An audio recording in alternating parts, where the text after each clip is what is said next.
Hello, everybody, and welcome to a special edition of Turn to Page, The Curse of the Cave Creatures. We're back to Power Play. Are you We're ready? back to Power Play. Power Reps? I am jazzed and powered up, Power Reader. Yeah, that's... Why does that sound like a protein-packed like gas station burrito? Because it is. Yeah. I'm working to get this into all quick stops. It's like, I feel like you can't eat a Powerito and have a remotely okay time in the restroom for the next couple days. No way. Oh, of course not. No, This is a laxative bar. It's a laxative. It's a laxative bar burrito. Wait, it's just a burrito that's 50% laxatives and 50% protein powder inside of a tortilla. I hate it. We don't want to have to rely on gas stations everywhere No. to serve this food improperly such that it ends up contaminating people and they have this experience. No. We deliver the craps right to you. It's true. I will say I did speak to the FDA, and they are going to have to push back on your use of the word food. Damn it! Can I still be classified under drug for the FDA at least? They're not sure yet. They think it's kind of entering a new space entirely. Well, okay, so there's no agency that can regulate me. Excellent. Exactly. Nothing can hold down the Powerito. Okay. This is all... Here's the thing. Curse of the Cave Creatures. Yeah. I have examined and looked at, I feel like I've looked through all the books so many times. I'm not convinced this one exists. I don't think I've never seen this one before. I am not convinced that this is a real book, because I have looked at all of the books, and this one is just not a part of my memory at all. Yeah. All the ones coming up, I remember them. I know what they're going to be.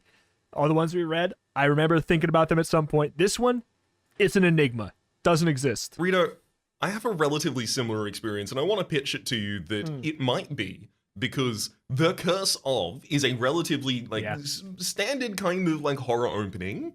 Yes. And Cave Creatures is standard kind of, pairing of words. Yes. A standard, miniature phrase.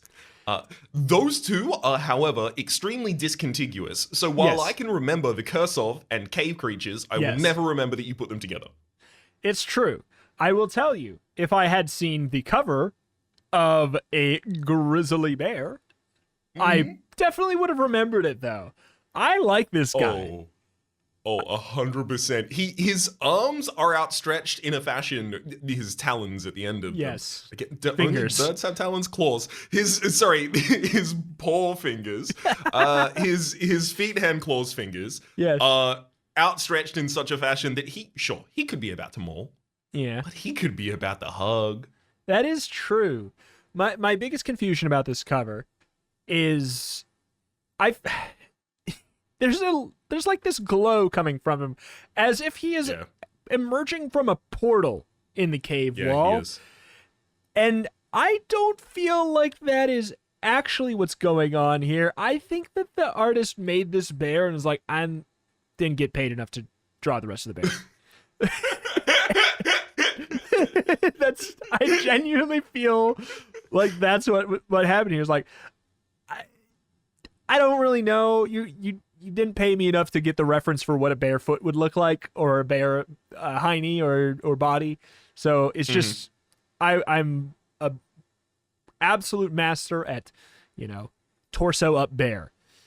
So because it just looks strange. People would seldom get to use the skill, I can draw the top half of a bear excellently. Yeah. Really falls into shambles after that. So how can I work this into the prompt? Although I will say that the Curse of the Cave Creatures is perfectly displayed in creature, bear, curse, aura, and cave directly behind the creature. I mean, it's block for block all there. The final thing I will mention is, what does it do to the Goosebumps timeline and universe that Craig White is written in cave paintings on the wall? Craig White's name is written right next to the drawing of man hunting boar for first time. So in English. There's an etching in the wall, a lithograph of the sun directly next to the name Craig White. Craig White. What does it do for this universe? Of course, back in the Neolithic era, we have the missing gaps, of course, that people talk about in human evolutionary and genealogy.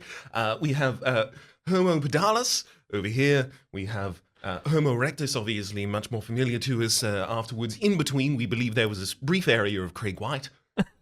Yeah. 100%. Anyway, I think we've examined this cover. I was going to say as much as we should have, but honestly, I feel like for some reason I could go on with this cover for ages, but alas, it's a podcast, so let's read the book. Do you want to beware? Until we start the spin-offs podcast where we spend an hour and 50 minutes talking about each of the covers. Hey, don't tempt me. Don't tempt me, Frodo. All right. Beware me. Beware. Don't read the book from beginning to end, buddy. Come on. Whoops. You accidentally awakened an ancient cave spirit. Now it wants to add you to the wall of collections, the collection of drawings on its cave wall. Your only chance is to fight. You can become a hunter and track the evil spirit down, or you can become a spellcaster and battle with a spirit with magic. But be careful. This is going to be one tough fight. Can the flaming arrows stop a fierce mountain lion? Will the rain spell defend you from a living skeleton? And what weapon could you possibly use against a squirming pitfall of tarantulas and scorpions? What? It feels like more of an RPG than the other books, based off of that phrasing. Well, yeah, exactly. I get to choose either spellcaster or items. Those are the two classes in an RPG, often. Or, I mean, I guess just anti-scorpion warrior, I suppose. It's a really specific subclass that they're getting really desperate now. They're like, I don't know, maybe this campaign has like lots of scorpions in it. You're like, yeah, I don't know, 2 AC against scorpions, I guess? Sure. I set scorpions as my favorite foe as well, actually. Yeah, of course you in Scorpion Windale? Sure. Of course you did. All right. Alas. Page 1. Let's check out that cave. You point to a dark hole high up in the wall of the canyon. No way. Your cousin Dennis replies, I'm not going in there with some squeaky little squirt like yourself. You sigh. You're visiting Dennis and his family in the Arizona desert. So far, it's been a complete bust. Dennis is a year older than you and a bully. The only reason he is with you now is because he's been grounded. So his mom insisted he spend time with you, or else. What does his mom think of you? That, like, you're grounded. You have to spend time with... That's so rude. Or else. His little sister Nancy is always bugging you to play with her, but she's only 5. This whole vacation is a total drag. If you don't do something fun soon, you're going to drop dead from boredom. Well, I'm going to check out that cave. You tell Dennis. You can just wait down here. You start up the rocky trail to the cave. Soon Dennis is a tiny dot down in the canyon below. When you reach the cave, you find it blocked by a boulder. The rock looks as if it were put there deliberately to keep people out. I don't believe it. You grumble. I climbed all the way up here for nothing. But maybe not. You bend down and press your shoulder against the rock, and slowly, the rock rolls away from the entrance. You step inside the cave, and you can't believe what you see. Turn to page 2. Awesome. You murmur. The walls are covered with paintings of animals, and you recognize bears, wolves, and mountain lions, squirrels, birds, snakes. There's even caterpillars and butterflies. You step deeper into the cave, and you discover a big stone altar. A shiny bear skull sits on top of it. It looks as if it's been here for hundreds of years. Your palms tingle as you pick up the skull, and it feels warm and smooth, almost as if it was alive. You bring it closer to your face to take a better look. Oh no. The skull slips through your fingers, and it drops to the floor of the cave and crack, shatters into 1,000 pieces. What? It's a skull. A thick green fog pours out of the shattered skull. The fog fills the cave. Terrifying howls echo around you. You shriek as ghostly animals appear in the fog. A mountain lion reaches out to claw you. A bear growls, flashing its sharp teeth. What's happening? Your heart thunders as you peer through the fog. It's so thick you can't see the exit or the walls. The animal spirits draw closer. You're too terrified to move. A puma, a bear, and a coyote surround you. Turn to page 3 if you dare. Little known fact about bears. They have glass bones. Hollow bones, much like birds. I have to say, this is one of the only times I think I've agreed with the book. Like usually I'm on the protagonist's side, not only because I'm putting myself in their shoes, but also because I'm in some attempting to embody them. Here, though, we butterfingers our way through like hundreds of years of history and just came in here and broke this bear's skull. 100% it Into a million deserves to pieces. theme thick green fogos. Yeah. Yep. Thick green fog, me. A million pieces, too. That's irreparable. Like, you beefed it, boy. Anyway. Begone, spirits! A voice booms. The thick green fog vanishes. The ghostly animals disappear with it. Standing in front of you is an old man with a long white beard wearing a loincloth. Necklaces of animal bones and teeth hang around his neck. Red and blue feathers sprout from his leather cap. Who are you? You gasp. I am the shaman of the bear skull. just thinking of it like in a sitcom, how like the camera would then pan to our character's face, like you know, like Just Jim pulling the at camera. our collar, like, Yeah, like yo. He declares, You have broken the magic skull. You have released the cave spirit. magic, cave spirit. You feel your mouth go dry, your palms grow clammy. what is the cave spirit? You ask. This is way too weird. He is a very ancient ghost. The shaman explains. He represents the darkest of animal natures. And now he has your scent. He will hunt you down to add you to his art collection on the wall. You glance at the drawings. Now you notice that some of the pictures are of humans. No, the shaman can't mean. Are you saying that if the spirit gets me, I become a picture? You demand.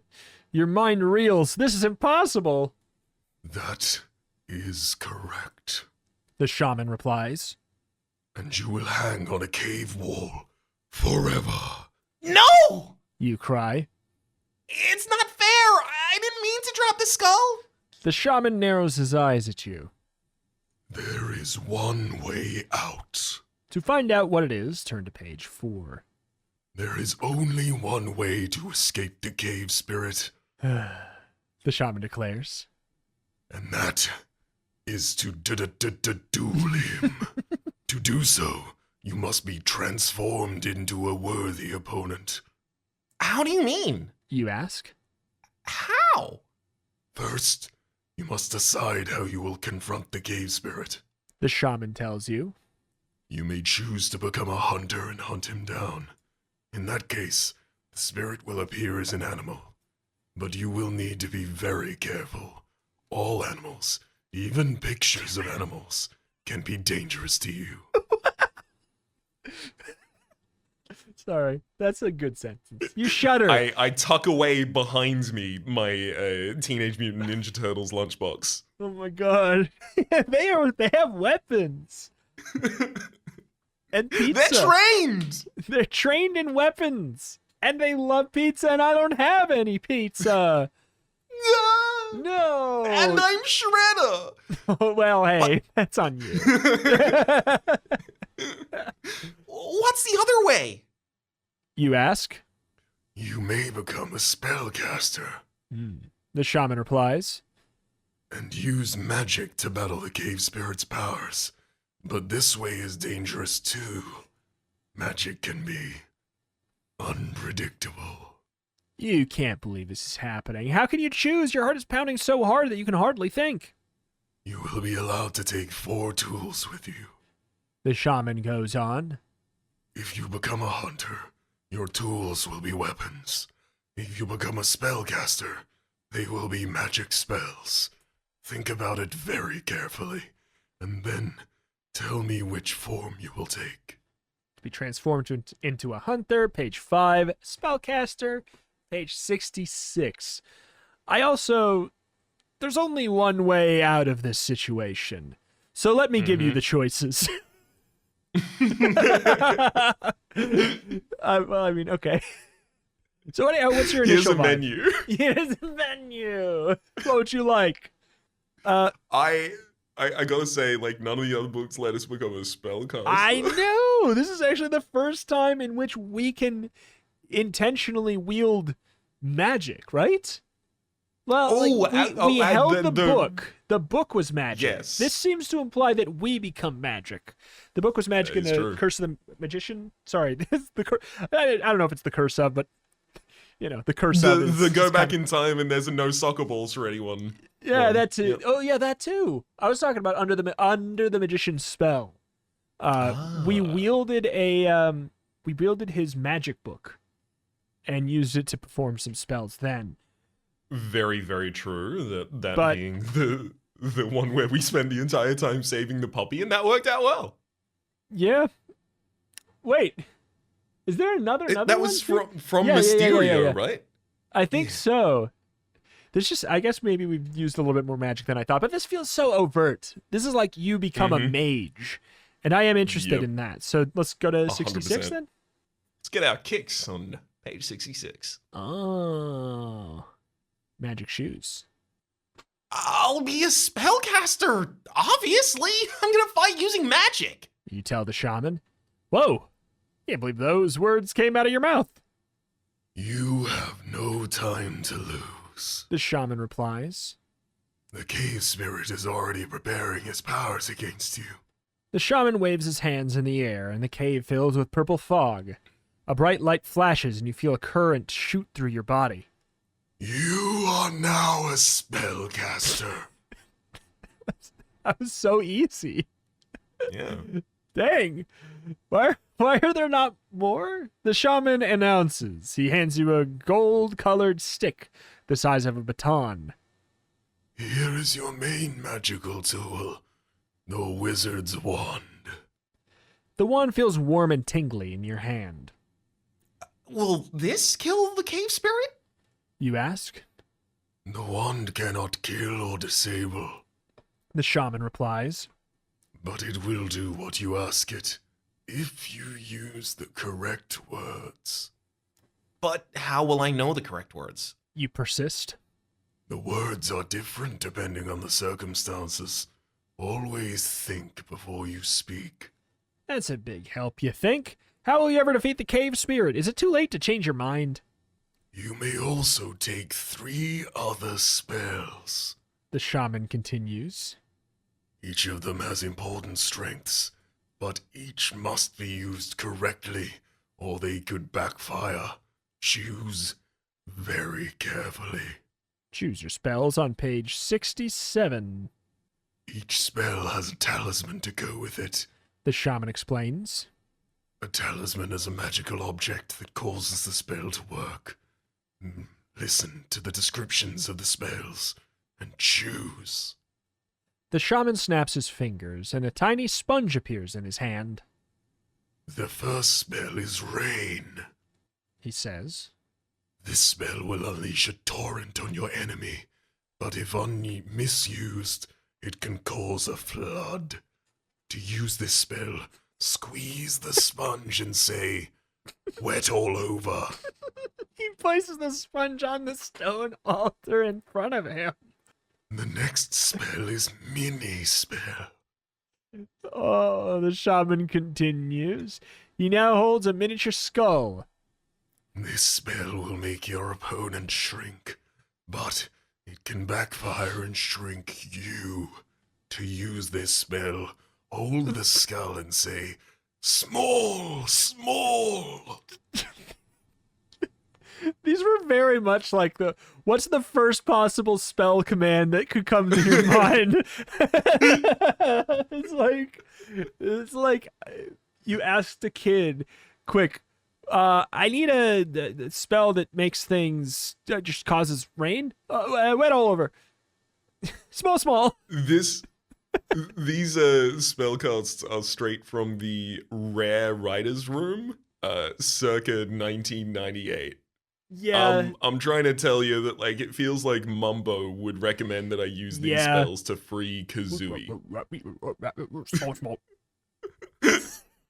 Yeah, I can see that. He lays the skull beside the sponge. Now, oh my god. Okay, yeah, he lays the skull behind the sponge. Never mind. Go ahead. Keep going. The third spell is Stop Time.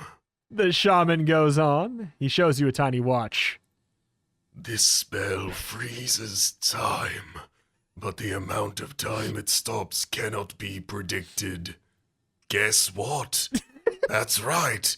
You use this one by saying Stop Time. The shaman holds up a tiny key.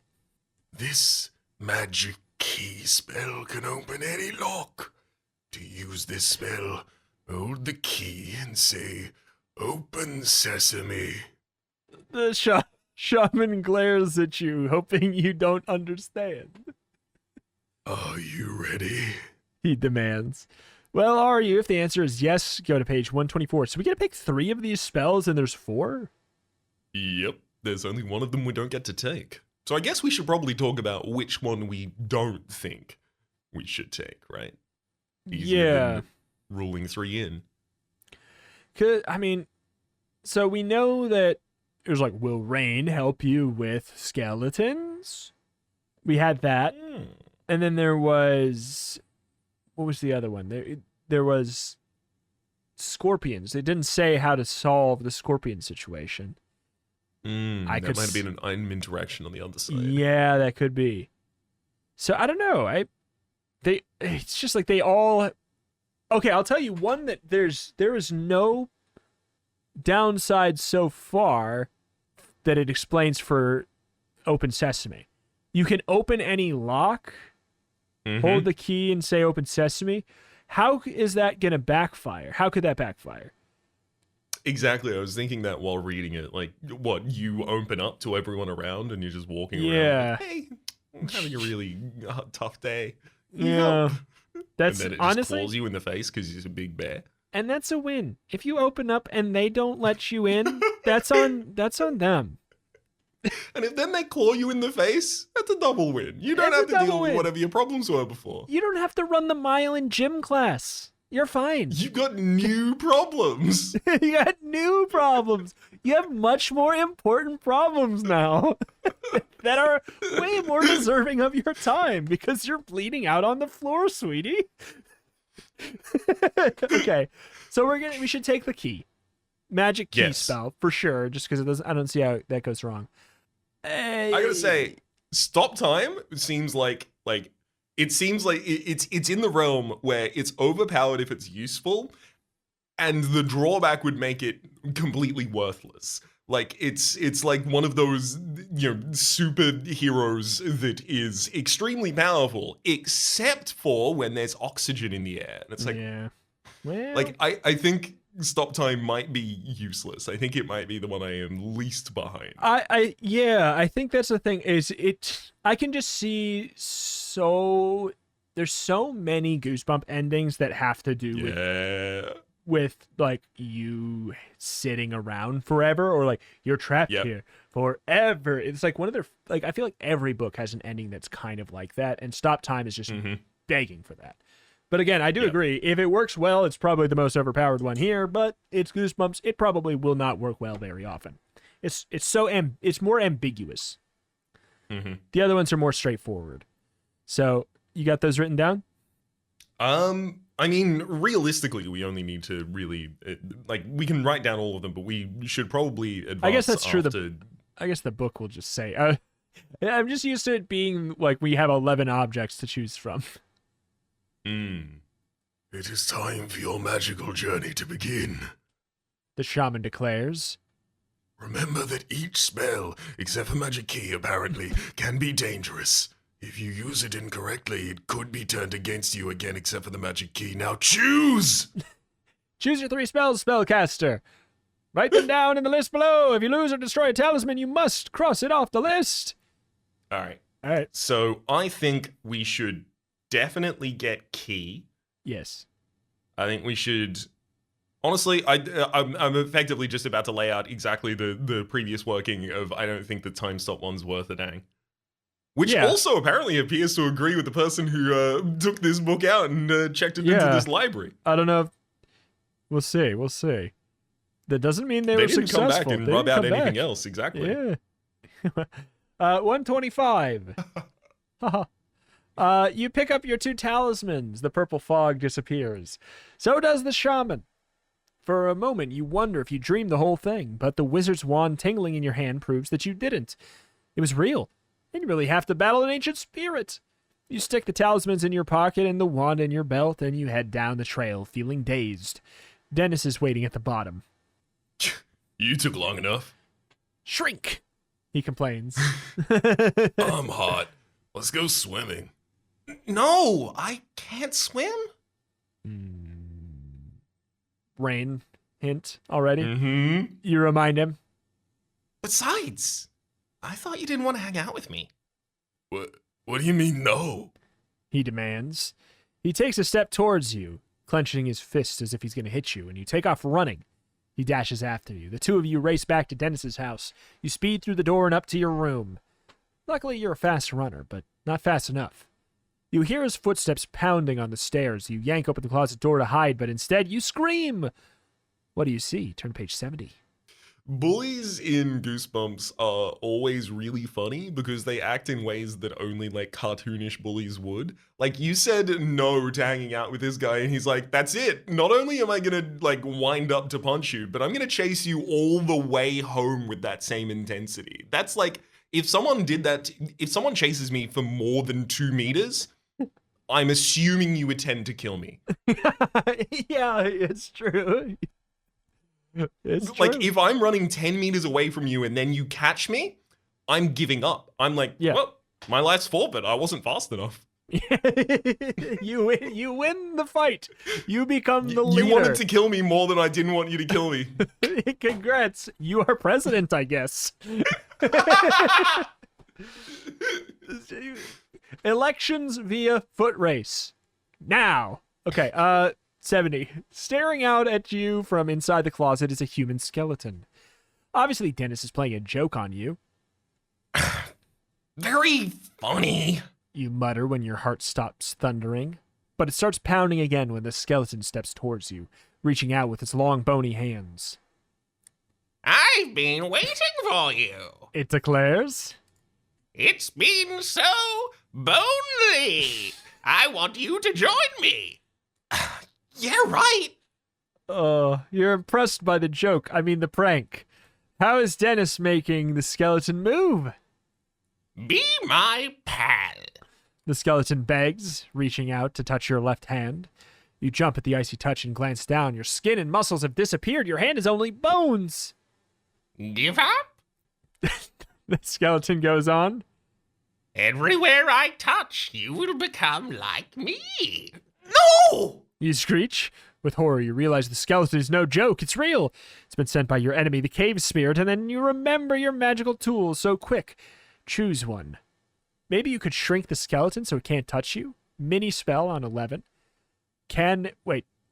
Maybe, or can and will you try to stop time with the time talisman on 107 or the wizard wand on 84?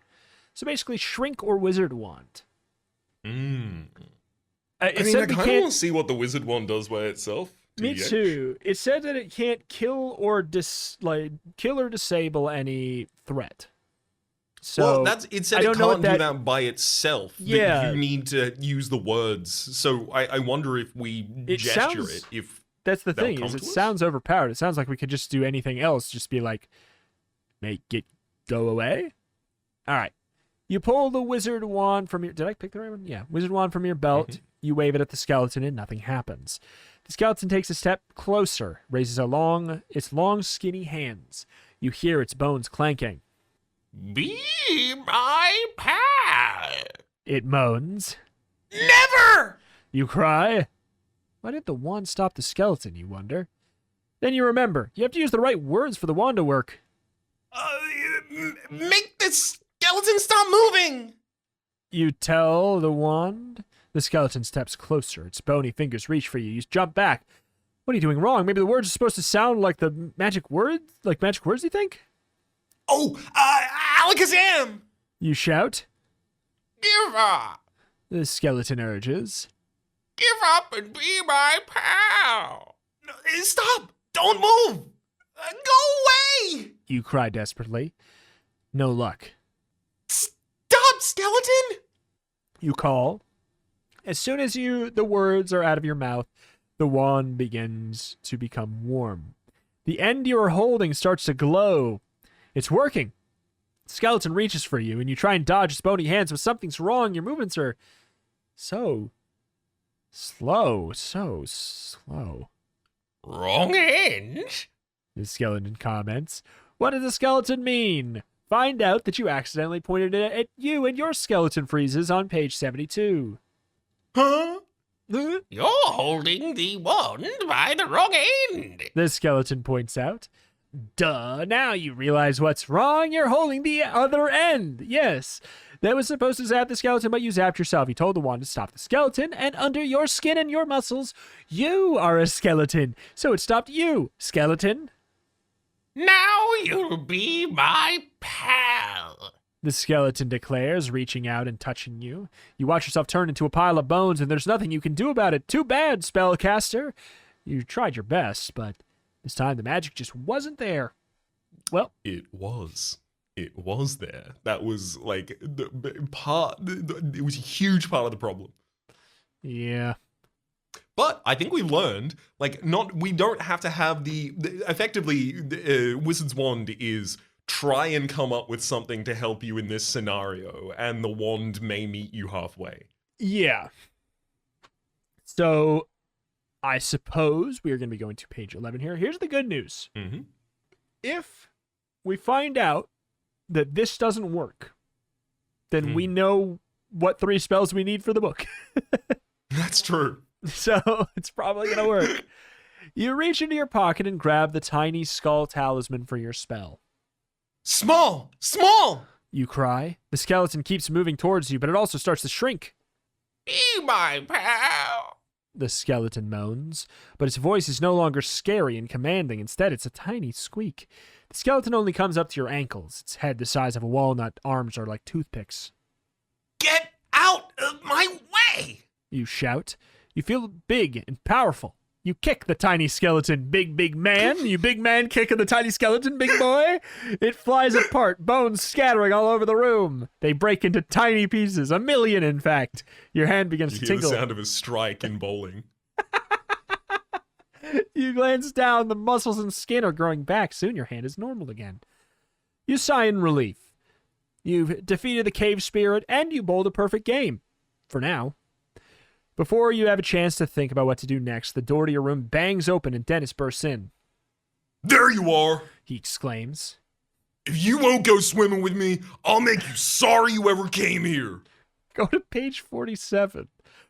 What? I do not deal with rejection well, brother. If you don't go down the water slide with me, I'm gonna kill you.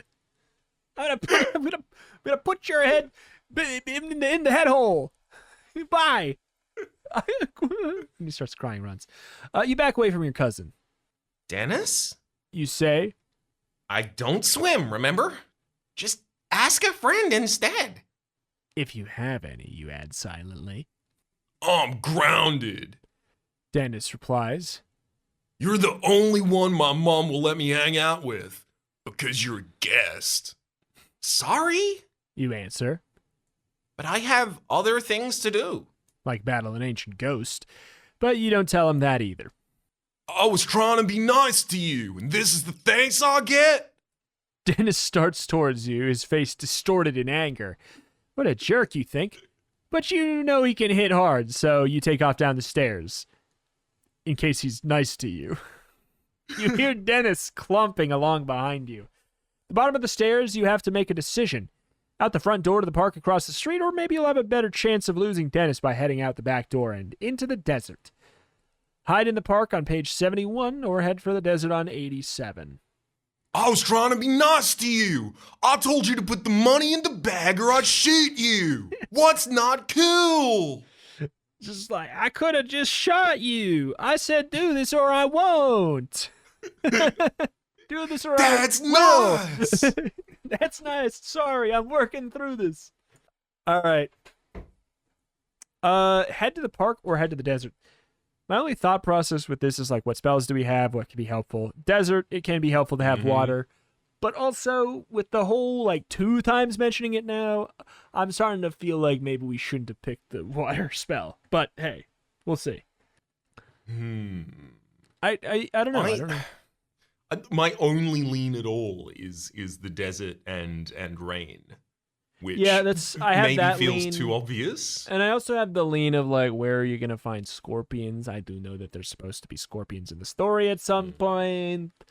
I would imagine that would be more likely to be in the desert. And I do not think that the shrink key or rain will help us with that. You know what? Let's go to the park. Oh, okay. It's just a nicer locale. 87. Okay, sorry. I preemptively, for the first time ever, I preemptively crossed out the wrong one. All right. You dash out the front door and head for the park. I can't believe it, you think. It's not bad enough that I have an evil spirit after me, and now my cousin's mad too. Wish I never went into that cave. You duck behind some bushes, your heart pounding. Soon your stomach starts to growl. You peer out through the thick shrubs. No sign of Dennis. You grin when you spot an ice cream cart nearby. You creep out of your hiding place and dart through the crowds to the ice cream cart. Your eyes widen as you step up to the vendor. The woman selling the ice cream is incredibly weird looking. She's dressed in all black. Skin is greenish. Her eyes are squinty and red. Her face is covered with bumpy warts. Yuck. But you're too hot and hungry to care what she looks like. One ice cream, please. You die instantly. One ice cream, please, you tell her. She opens the lid of the cart. Look inside and choose what you want. She invites. You lean over and glance in with cold steam rising up from the ice inside. You can't see anything. You bend farther. The next thing you know, you feel a bony hand pushing you into the cart. Turn to page 76. It's a skeleton again. Yeah. Help! You scream. Let me out! The lid slams down in your face. You feel the cart lurch and roll. You've never been so cold in your life. What's going on, you wonder? Where's she taking me and why? Your teeth start to chatter. You're shivering all over by the time the cart stops moving. The lid pops open. You poke your head out of the cart.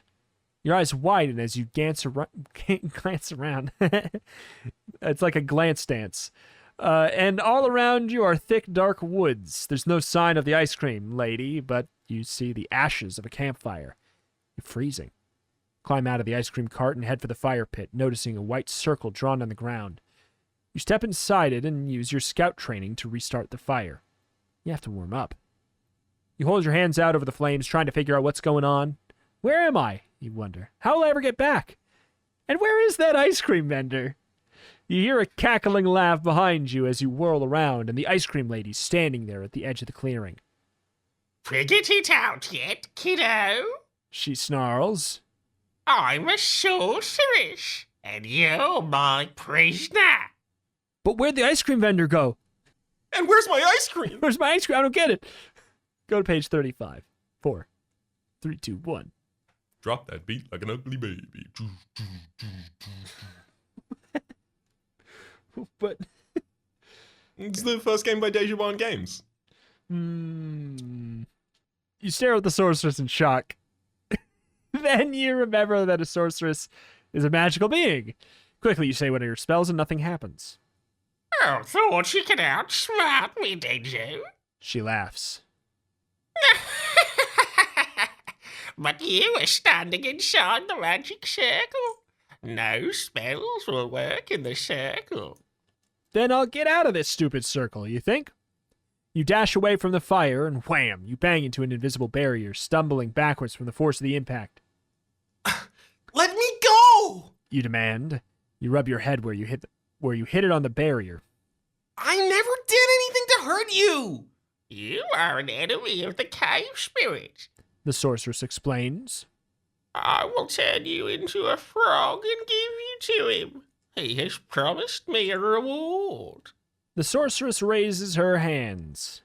Now, don't make a fuss. She adds. It'll all be over in a minute. You like being a frog? Probably.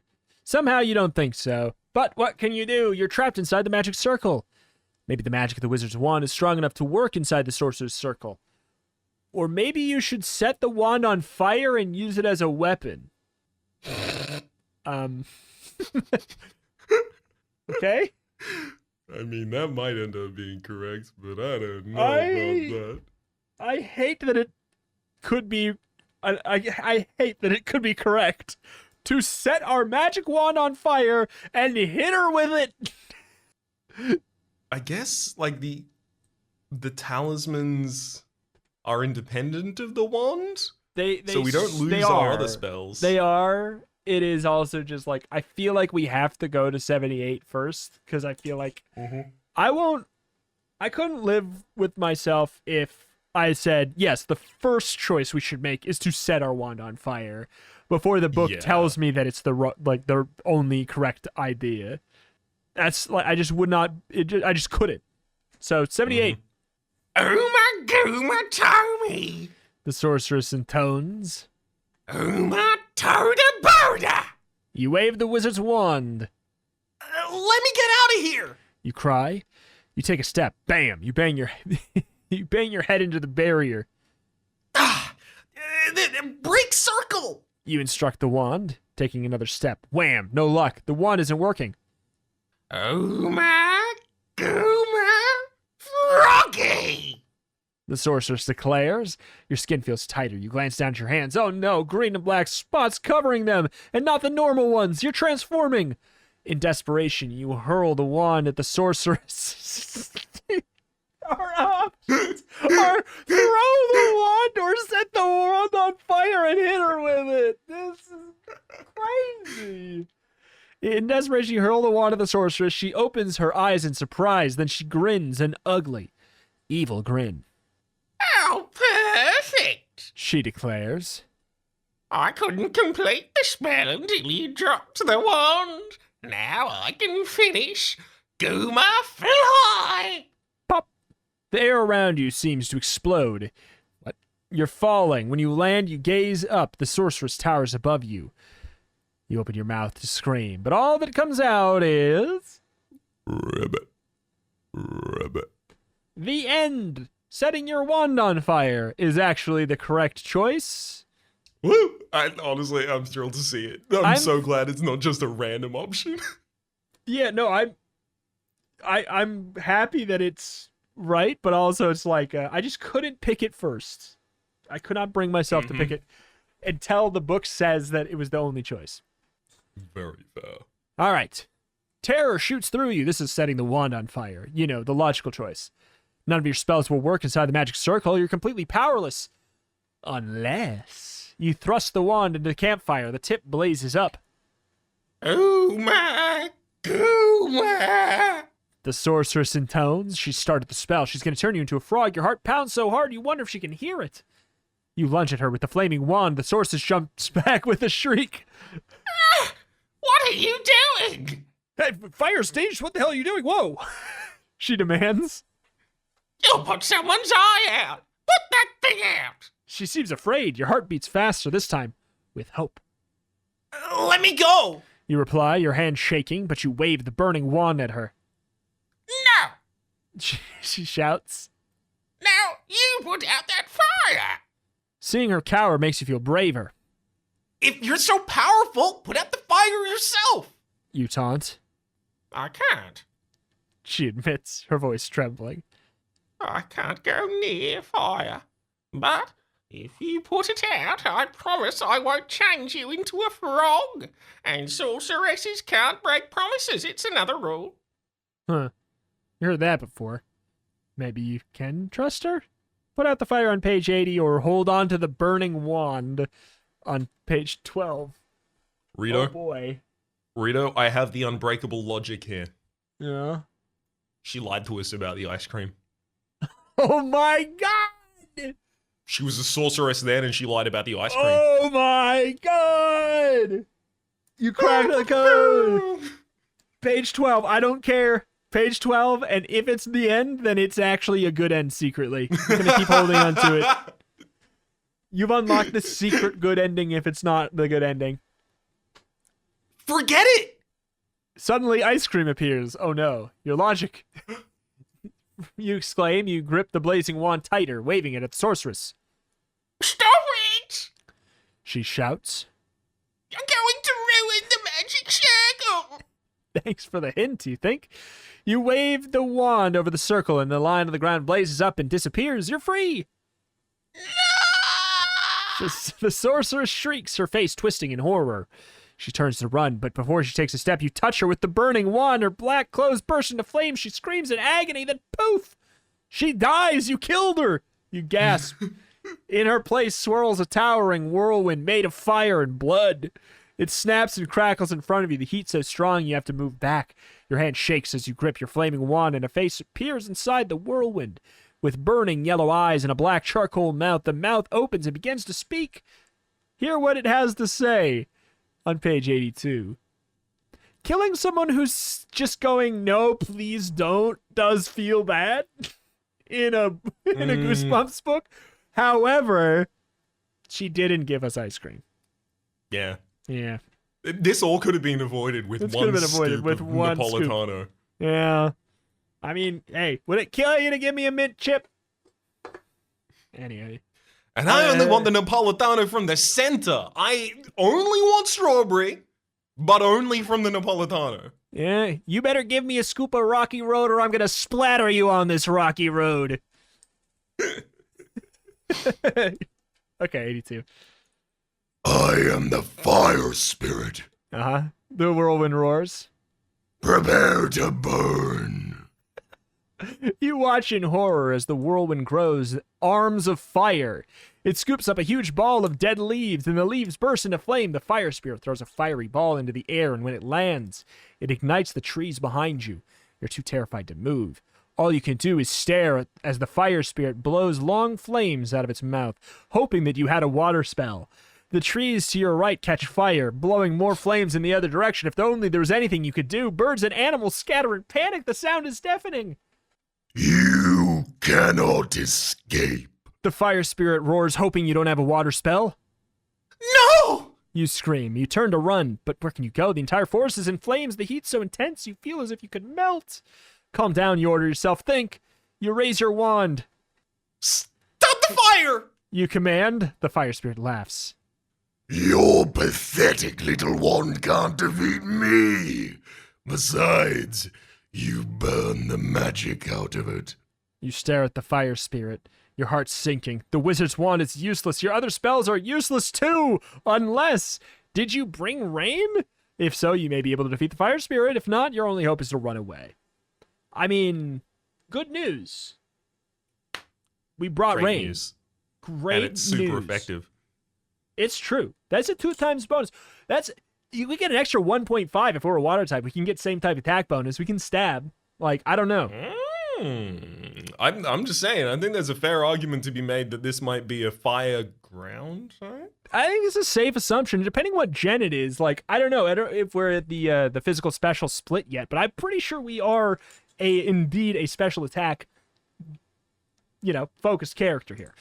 So I think that perhaps, depending, we might be extra good. 4 times super multiplier. Sure. We'll go that way. Yeah, sure, we'll go with that. The fire spirit towers above you. You feel your hair and eyebrows beginning to burn. You must use the spell immediately. Grab the sponge from You grab the sponge from your pocket, and unrelated to anything, you shout, Wet all over. a boom of thunder shakes the ground. No! The fire spirit shouts. No! A bright flash of lightning nearly blinds you. A second later, a torrent of rain fills the sky. The fire spirit spins and whirls, trying to get away, but water pours all over it, wet all over. The whirlwind of fire begins to shrink. Then, with a final hiss of sputtering smoke, it disappears completely. You glance around. All the fires are out. The woods are soaked with water. The animals and birds begin to return. You're safe, for now. But where are you? You climb to a large rock and gaze down. Far below, you see the desert, a trail that leads down. You sigh and head down the trail. Follow it to 86. Interesting. Back to the... Interesting in that 86 is something a different page would have led us to? No, but I fear that it's just we are now going to the desert without a wand that works. But who knows? We'll see. Because, I mean, maybe we would have gotten... Because it's not like a kind of thing where I feel like we got information or a key item that would have been beneficial for us to go there and then return to the desert, if that is how it goes. But neither here nor there. We're just going to have to find out. You follow the trail to the desert. At least the hot sun dries you off. The spell created some downpour, and you squint as you peer across the bright sand. In the distance, you notice something that looks like a small town. But there's no towns out here in the middle of the desert. Very strange, you think. What could it be? You decide to head towards the buildings, and maybe somebody lives there. Maybe they can take you back to your cousin's house? You trudge across the desert towards the town, and you let the wizard's wand drop to the ground. It's useless now, burned to a stump. Cross it off your list. Put a little star by it. The sand is so hot you can feel it through your shoes. The only shade is from tall, skinny cacti, and you can't help but wondering what the cave spirit will send your way. You glance up, the town much closer now. You're so thirsty you could spit sand. And at last you reach the edge of the settlement. A sign announces, entering the dry gulch. Ghost Town. You know the ghost town is just a town that nobody lives in. There's nothing to be afraid of here, or is there? Enter the dry gulch on 41, or just don't on 116. I mean, we're so parched we could spit sand. So, I don't know. If only we had a water spell. Exactly. I don't think we need to go to Dry Gulch, but for content's sake, I think Dry Gulch is more interesting than not going. In a weird way. Yeah, in a weird way, yeah. Partaking in the action instead of leaving it, yeah, I guess you could argue it's a little bit more interesting. You enter the town. Old mud brick buildings line the main street. The buildings all look deserted. Deserted, even. A tumbleweed blows past you. Hello? You call. Is anyone here? Your only answer is a mournful echo that gives you the creeps. You decide to take a moment to rest. You sit by the well and you close your eyes. When you open them, a very pale man wearing a badge is standing over you. You jump up. How do you sneak up on you like that? I'm the sheriff here. He tells you. You're trespassing. This town's for ghosts. Ghosts? You feel your mouth go dry again. You mean you're... That's right, I'm a ghost. He replies. No one can stay who isn't one. Well, I don't want to be a ghost. You exclaim incorrectly, because I do. You start to back away. Don't worry, I was just leaving. No. The sheriff says. You trespass, son. You gotta pay the fine. A fine? You gasp. Are you serious? I don't have any money. The sheriff grabs your arms with his icy fingers. In that case, I'm gonna have to throw you in jail. He snarls. Now come with me. He takes you to a place where hopefully you have the ability to unlock a cell. The ghostly sheriff drags you along the sandy street. You kick and scream, but the sheriff ignores you. His strength is amazing. He pulls you inside a beat-up building labeled jail. I'm surprised it doesn't say ghost jail, I'm going to be honest. He throws you into a small cell with iron bars on the door. The reason it doesn't say ghost jail is because ghosts would easily be able to escape Yes. this jail. Just True. straight through the bars. That's true. No! You cry.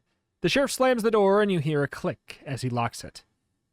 Let me out! You demand. Sorry, The sheriff tells you. but the law's the law.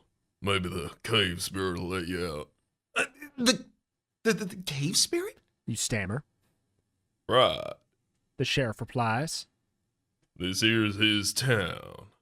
That remark stuns you into silence. You're in big trouble now, trapped behind bars, a sitting duck for the ancient spirit. You can't keep me here! You exclaim. I have magical powers! You mean that wand? You can't arrest me, I'm the cake boss. The sheriff laughs. What? Buddy Velastro, I can arrest you all I want. Magic spells don't work on ghosts, didn't you know that? No, kid. He adds as he sits in a battered wooden chair. You're not going anywhere. He puts his feet on the desk and falls asleep. Did you bring the magic key with you? If so, use it to open the lock. Otherwise, you're going to have to try and outwit the sheriff when he wakes up. We have it. So wait, 38, 16. We 90. do indeed. Rita, I have to tell you, I have a grave security concern. I think our public officials are not keeping us safe enough. I just think we need to talk about the scourge of Old West sheriffs falling asleep with their big boots up on the desk while someone escapes from the jail that they're guarding. It just feels like we shouldn't encounter this every fortnight. Yeah, it's true. It's just, I don't know. Don't know what to say. There's something about they got to get the correct blood flow. If you're an Old West sheriff, it's the boots. You need just because the way they compress. You need to make sure you have your legs. Heavy boots. Yeah, it's the heavy boots. You got to have your legs raised up to get the blood flowing back from your boot part to the rest of your body. So they're just like rocking back and forth, like Yeah. sloshing the blood from their head to their toes. Yeah, that's why they're so tired. It's like there's not enough blood in the rest of their body, so they need to go sleep and let the blood right. come from their what I'm gonna call the boot part. You know what? AKA That's feet. completely fair. I spoke out of ignorance. I didn't Yeah. really understand where they were coming from. My apologies. I mean, yeah, just it's an anatomical concern about sheriffs and the fact that the boots are part of their body. Anywho. The sheriff snores away. You hold the key talisman in your hand and you whisper the words for the magic key spell ever so cleverly. Open sesame. You hear a creaking noise. The door to the cell pops open. The spell works. You're free. But you're still in plenty of danger. You're far from home. The cave spirit's still after you. And if you don't get out of this ghost town before the sheriff wakes up, he'll throw you right back into jail that you can't just open again? I don't know. You hurry outside. You take another sip of water from the well. Then set out across the desert again. After a few moments, you notice a figure up ahead. Could it be the cave spirit? You cautiously draw closer, discovering the figure is a man dressed in khaki. He bends over a cactus, studying it with a magnifying glass. Doesn't look like a magical being. Hello? You call. He straightens up and peers at you through his thick glasses. He's a long beard and a very messy hair. Just one strand. It's very long though. He's curled it all around and it looks like a full head. Oh, hello. He replies with a big smile. Oh, I've been waiting for you. Eh? Find out why he's been waiting on page 51. Because I'm the spirit, How could you be waiting for me? you ask. You don't even know me. I've been waiting for someone to come and help me. He explains. I'm Dr. Comstock. I'm a research scientist. I'm studying desert plants and animals. He tugs on his long gray beard hair. You introduce yourself, I'm lost. you add. I'm just trying to get home. Oh, we can help one another. The scientist beams. If you help with my experiment, I'll help get you home. What kind of experiment? You ask. Strictly it's under NDA. I can't tell you unless you agree to help. He responds, we're releasing a new animal at the end of the year. What I can tell you is it's a new entry in a beloved franchise. Dog. I was doing Cat 2. Now releasing Cat 2. Same cat, new charging port. You think over the side. The EU regulated we have to release a new cat. Yeah. He seems very strange. He's probably been working alone in the desert too long, you decide, but he's also friendly, so maybe you should humor him and help with the experiment. I mean, I am stray on the side of help before not help. So am I. I don't I think I put my thumb a little on the scale when I tried to give him Steve Irwin's voice. Yeah. Like, you gotta help. You gotta help him. Oh, crikey. Crikey. I'll help with your experiment. You tell the scientist. Oh, splendid. he exclaims. Come this way. You follow Dr. Comstock to a large, deep sand pit. So, as I said, I'm researching desert life. Dr. Comstock explains. I'm trying to find out how plants and animals live in hot, dry places. That's interesting. I thought we would have solved that by now. You reply. I really didn't think you would need to come to America to anyway, but I don't see any living things down here. That's what I need you for. Dr. Comstock gives you a crazy-looking grin and shoves you in the pit. You spread out your arms and legs to try and stop yourself, but you zip straight to the bottom, glaring up at Dr. Comstock. Let me out of here! You yell. Come on now, when the experiment's over. Yeah, I thought this was gonna be where this is. I did not anticipate this is how. Dr. Comstock replies, and then he lifts a big canvas bag and shakes the contents into the pit. You gasp as your stomach squeezes and your chest tightens. Tarantulas and scorpions. Don't bug out on page 64. He legit is carrying around a canvas bag of scorpions. Well, look, that's just a standard Australian international traveling apparatus. That's my bad. If anyone makes too many jokes about upside down or Australian wildlife, you're just like, here you go, money! Get in this bag! And you just throw a bunch of spiders at them. You should have looked to see if I had my textbook bag with me. The canvas bag. All right. You realize with horror that Dr. Comstock is completely crazy. Let me out! You shriek. But that'd ruin the experiment, mate. Dr. Comstock replies. No, it wouldn't. You say, how do people live in the desert? You say, through the help of friendship. Legitimately? You glance down. The sand swarms with hairy black tarantulas. They range in size from a quarter to a dinner plate. This is also very filthy samples because, like, how helpful is this information?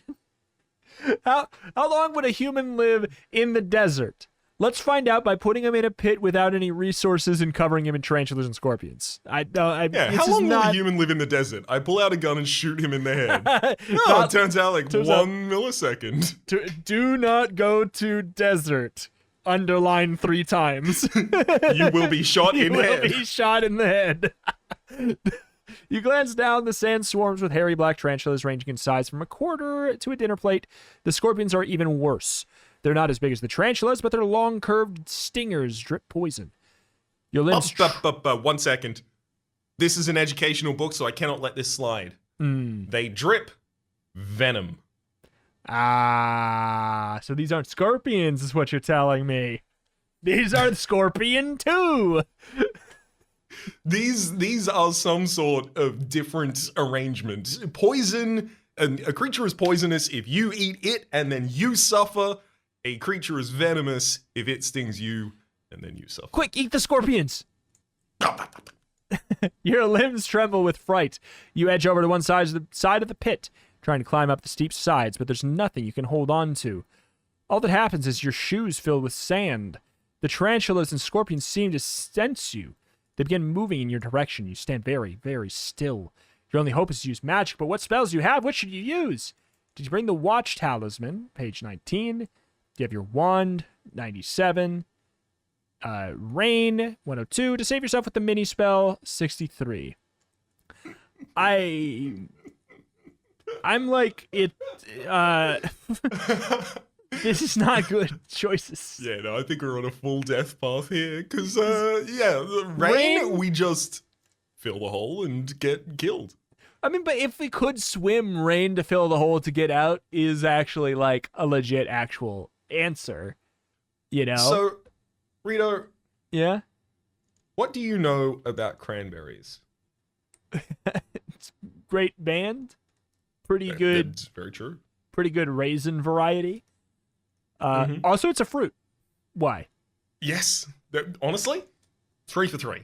That's all of the things to know about cranberries. Except for this additional fact that I happen to know about cranberry farming, which is to say that cranberries, I think it's cranberries. God, I hope it's cranberries. Otherwise, it's some sort of similar berry type food, are hollow.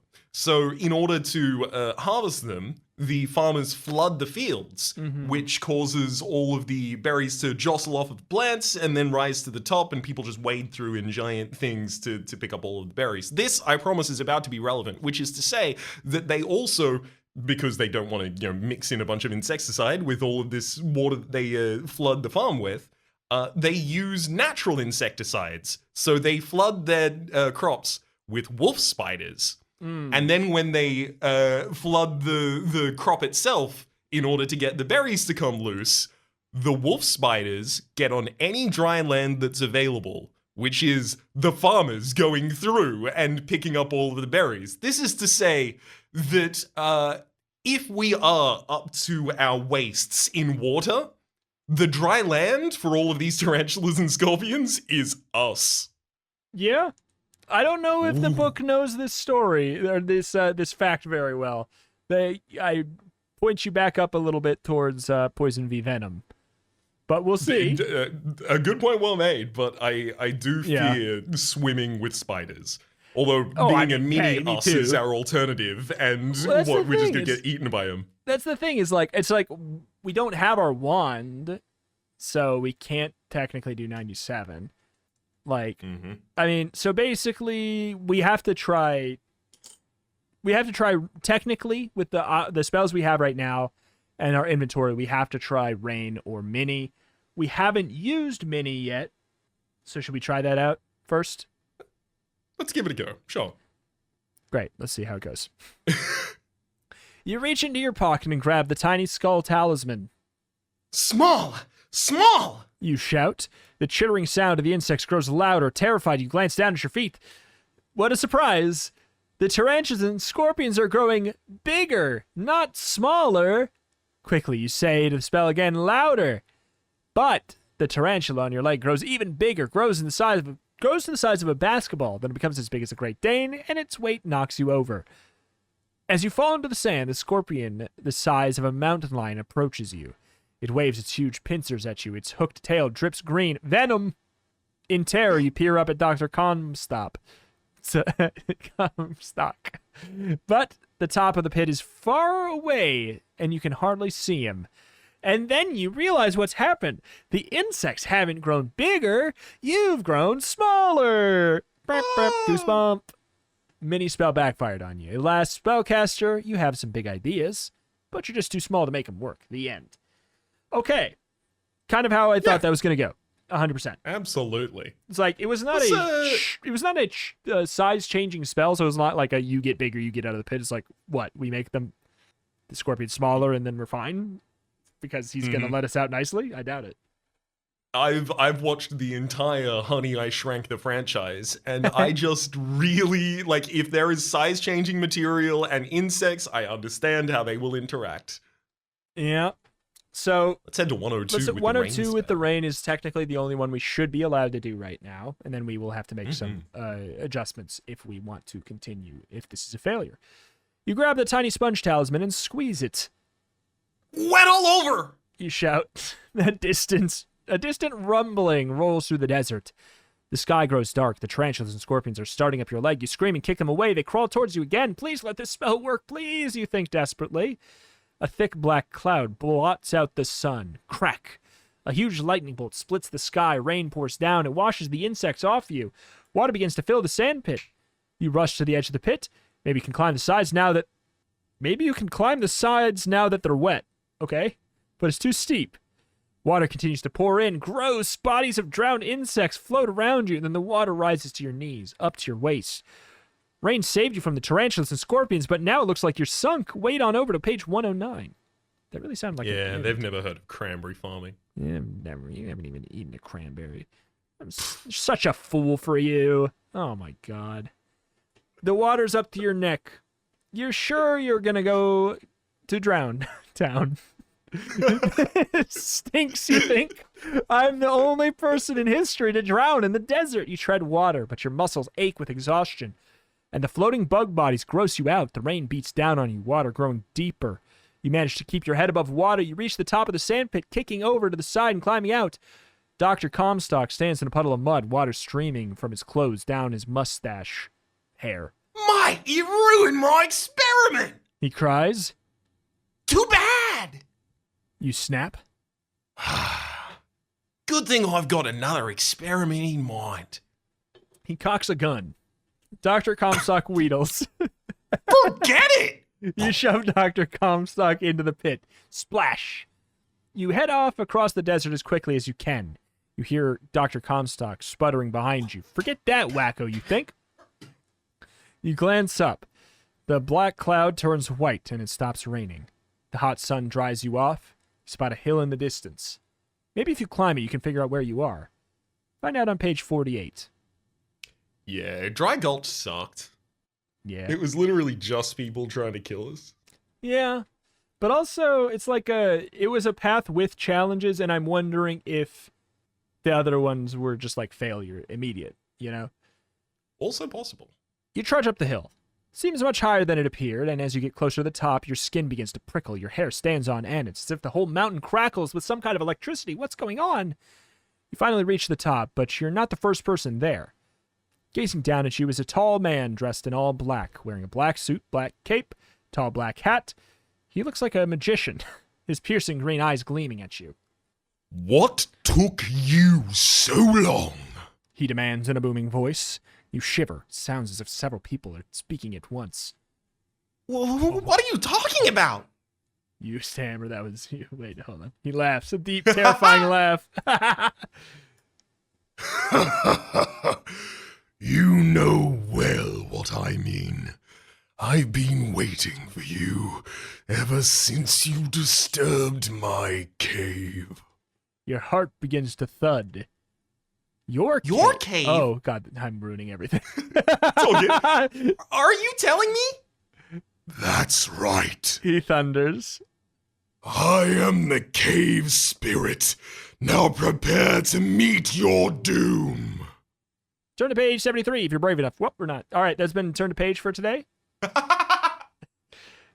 Man, this one has just... You can't beat this book if you're not brave enough? Oh, God. Okay. It's like one of those other ones where you have to be like over... I think there is one of them where you have to be over 90 centimeters tall. Otherwise the book is uncompletable. You stare at the cave spirit, legs shaking in fear, but you try and appear brave and confident. I'm not afraid of you. You declare. My magic spells are ready. You will need more than those puny spells. The cave spirit informs you. You will need courage and brains and luck, and even those may not be enough. He points at you. Green sparks fly out of his fingertips. The sparks shoot towards you in a solid line. They wrap around your throat like a rope. They begin to squeeze. You try and scream, but nothing comes out. You can't breathe. Go to page 113. You can't get air. You claw at your neck. You try and tug the choking sparks away, but you grasp them. They pass through your fingers like grains of sand. The magical collar tightens. Black spots appear before your eyes. You feel yourself losing consciousness, and then the sparks vanish. You open your mouth and breathe in deep gulps of air, and after a few moments, you feel normal again. I wanted you to have a taste of my power. The cave spirit tells you. But I am not unfair. I relish a good fight. Therefore, I will give you 2 challenges. If you are able to meet them both, I will let you go free. You're terrified to find out what kind of challenges the cave spirit will come up with. What if I refuse? You ask. Then I will destroy you right now. He replies. You gaze at the cave spirit, thinking, you know how powerful he is, but what if you just catch him by surprise? He isn't expecting you to jump him. The hill is extremely steep. Maybe you can just push him off, or maybe you'll have better luck with the challenges. Take the cave spirit by surprise, or face the challenges on 122. Let's decide this after a brief pause. Good call. And we're back with fresh tea. Fresh tea? Fresh teeth? Well, actually, it's not quite true. I mean, I was going to say we both got brand new teeth, but it's kind of the I'm opposite of down your teeth. situation. That makes it sound like we paused and then you got your teeth yanked out in the mid-pause. That is what happened, and that's what happened. I sound surprisingly good despite it. Yeah, Now, you got are we going to be trying to take the cave spirit by surprise, or are we more challenging? I gotta be honest. It 83 has to be a failure. Trying to push him off a cliff has to be a 100%. failure. But I also kind of want to see. Exactly. I'd love to see how it happens. And like also the off chance that it works, it'd be the most beautiful thing. Oh no. That's the only good ending. The other path like branches out severely after that, but this is the only good ending. Yeah. Okay. You're gonna take the cave spirit by surprise. Shove him off the hill. I will explain my 2 challenges. The cave spirit tells you. The first is a test of... But you aren't listening. With a shriek, you lunge at him. Oops. Before you reach the cave spirit, you trip on a rock and hit the ground. Hard. Your talismans fall out of your pocket, roll down the hill, and you try and catch your breath. The wind was knocked out of you, and you're filled with terror, knowing without the talismans, you're completely powerless. The cave spirit gazes down at you. Fool! Did you really think you could defeat me that way? He demands. My magic talismans! You cry. Let me get them! Too late! The cave spirit thunders. Gulp. Turn to page 39. Oh, if this path is you fail slowly because you don't have your... Okay. You have made a terrible mistake. The cave spirit booms. And now I will add you to my collection of cave art. No! You shout. Wait, I'll do the challenges. You had your chance. He exclaims. He waves his hands again, and everything goes black. When you open your eyes, you can't figure out where you are. You're high up somewhere, gazing down into the darkness. On either side of you are pictures of animals, mountain lions, coyotes, bears, rabbits. I don't understand this perspective. We're a 2D drawing. How does it... The light moves around you. You glance down, and the shaman is back, carrying a flickering torch. Nice new drawing. He comments.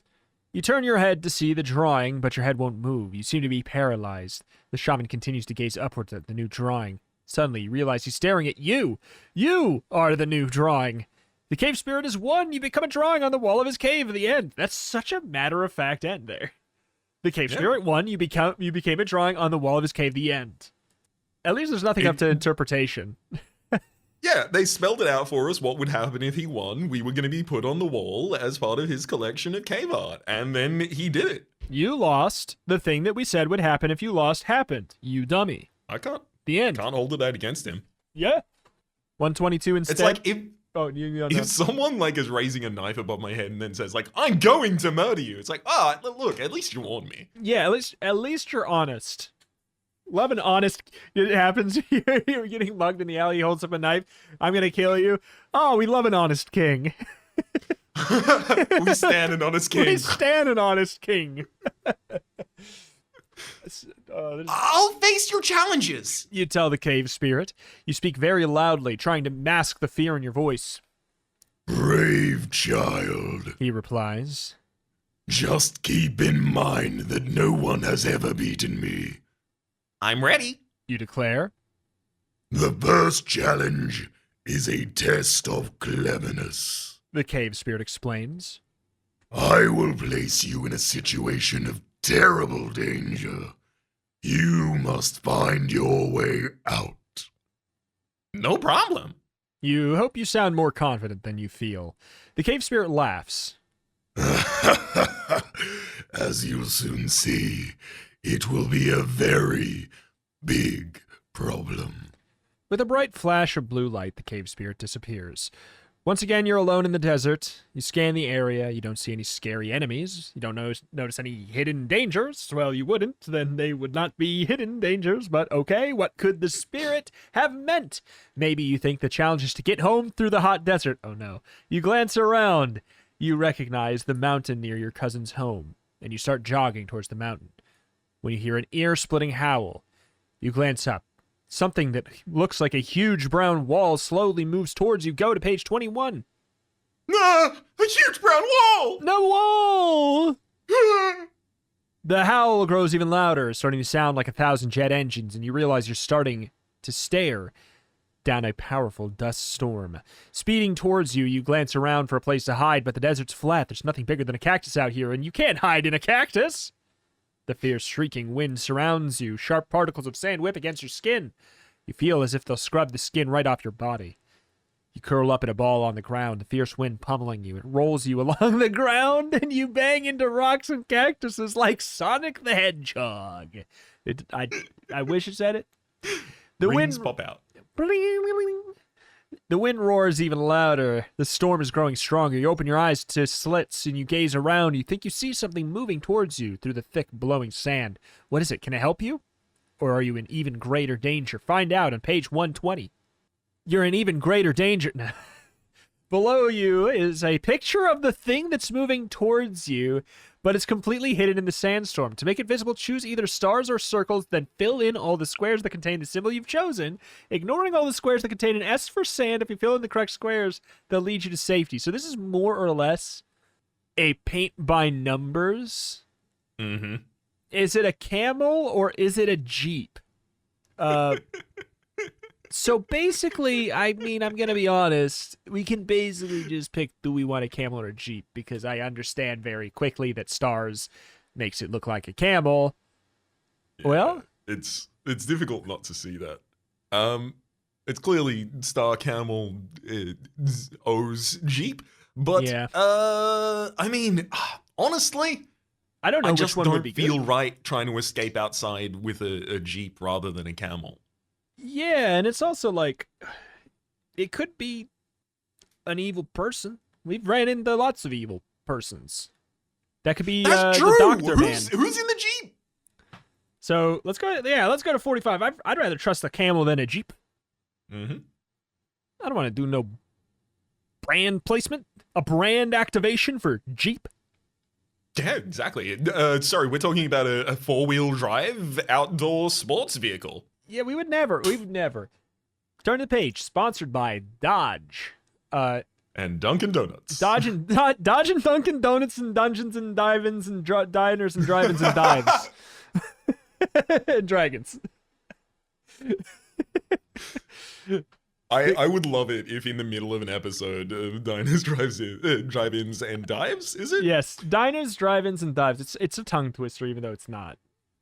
If they just like suddenly started playing D&D in the middle of an episode and were like, I have Time for seen a dragons. T-shirt that was Diners and Dungeons and Drive-ins and Dragons and Dives, and it was. I'm pretty sure it was like a dragon that had the quintessential Flavor Town get-up.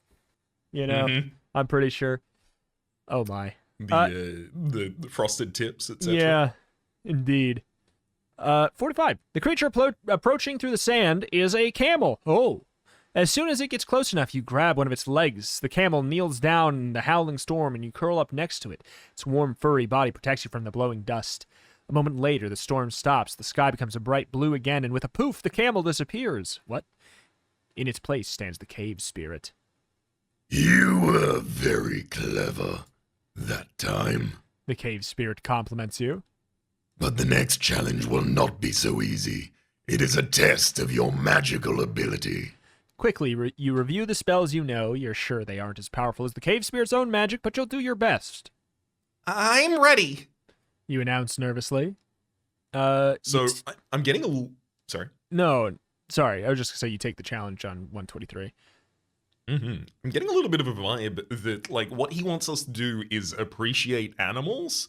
Like, we showed disrespect for the skull, but in this instance, it was Jeep or camel. And he's like, well, I mean, you chose correctly. You chose the animal, because Jeeps don't have humps. Like, it's important you know that.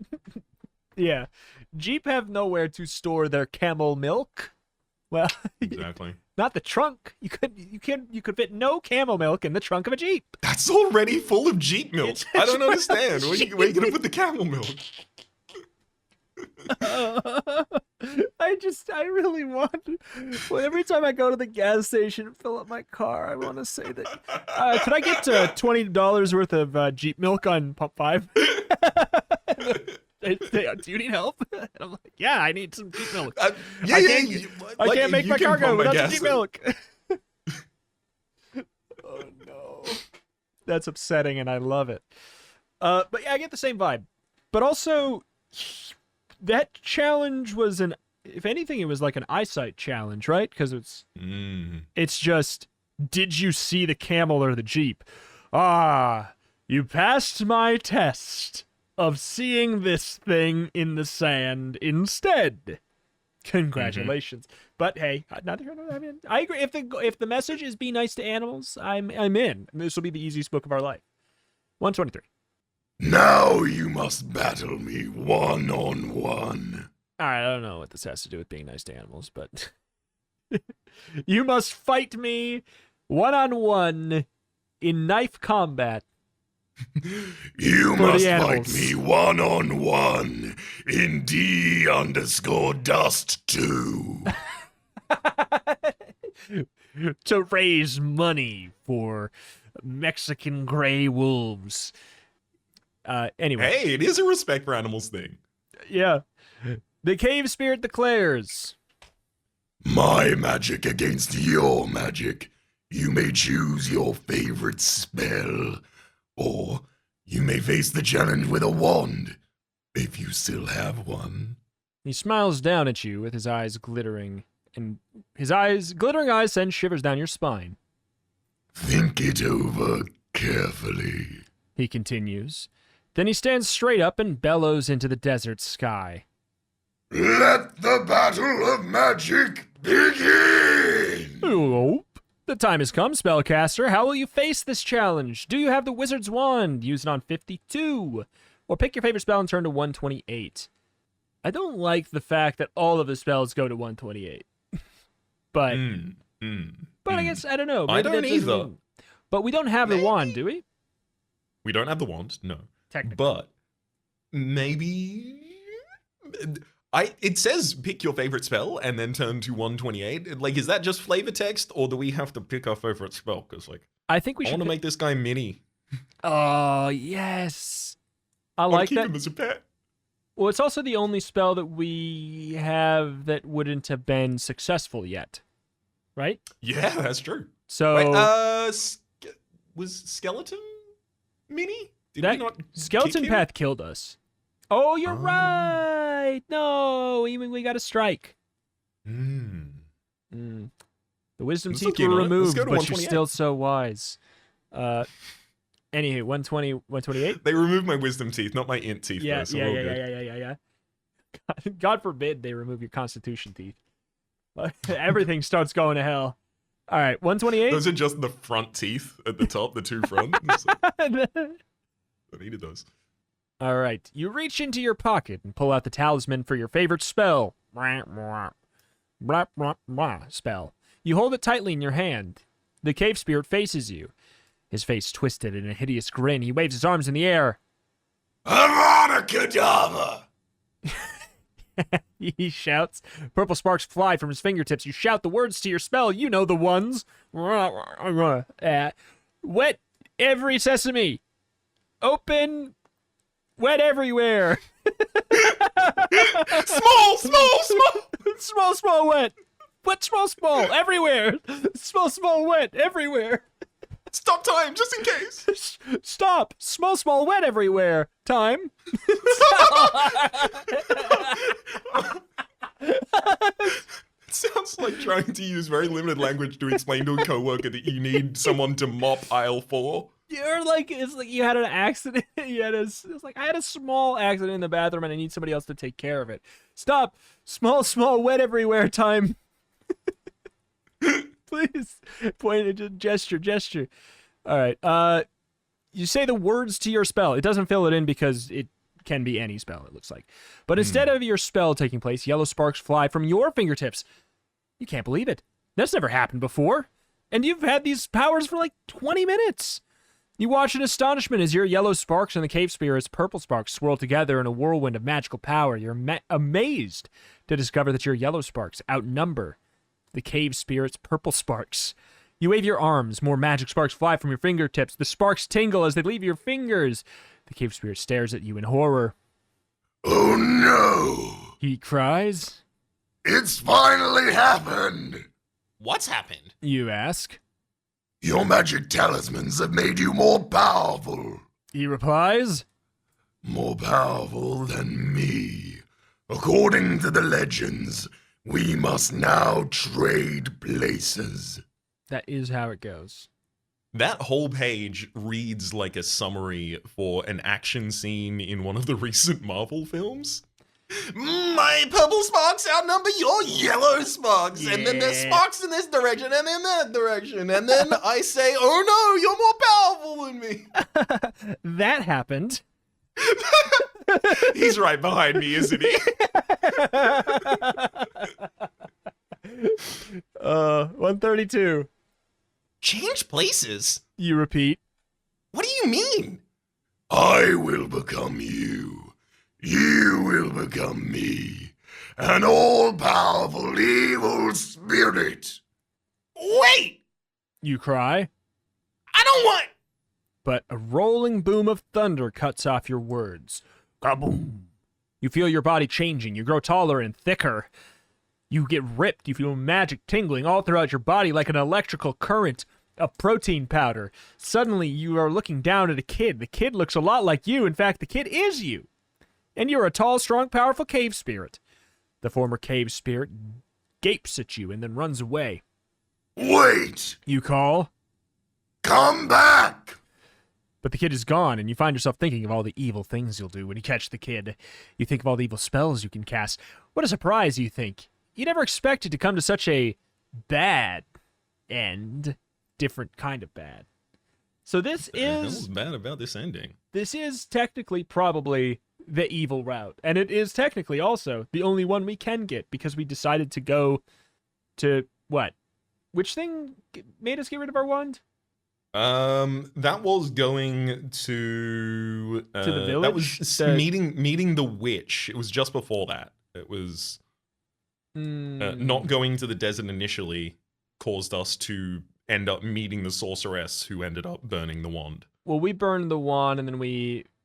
Oh yeah, and it that's the thing. That's why it was confusing because it didn't tell us to remove the wand for like 3 or 4 pages after we set it on fire. Yeah. That's why I didn't feel like it was exactly. part of that. Yeah. Well, so this is the only end we could technically get. Should we go to 52 to see what the ending would be if we had the wand? Because I wouldn't even be surprised if this is like... Because this is an ambiguous ending. As far as this book goes, probably on par with the last one, right? You know? Like, we're an evil spirit, but nothing bad is happening to us unless... I don't know. I think it sounds pretty nice to be, you know? You just... Your life has so much clear purpose. Just be a little stinker. Exactly. You know? That's just like... I would love to have such a clarified I would purpose. kill for such clarity as to just be a... You know what, Raps? I'm going to be a little stinker. I figured it out, I love that actually. No killing needed, unless I want to. Stinker. Best of love. Stink it up. Thank you. I am a little curious though. Could we confirm that the initial branching from desert to sorceress would just eventually have taken us to the dry gulch anyway?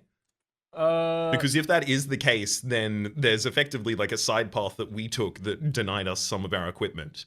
And without taking that side path, we would have the wand. See if the wand works. So I think it's set significantly it on before that. Fire.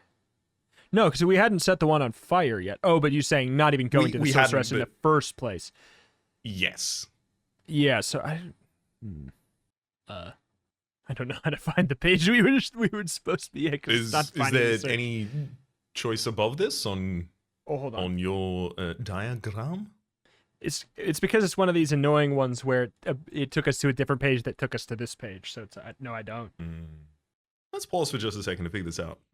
Okay, so yeah, if we don't go to that park, if we don't get befuddled by the ice cream and then have to escape from the witch's circle with the burning of our own wand, we literally instead just go directly to Dry Gulch. So that gives us the ability to, bypass that section on an assumed reread.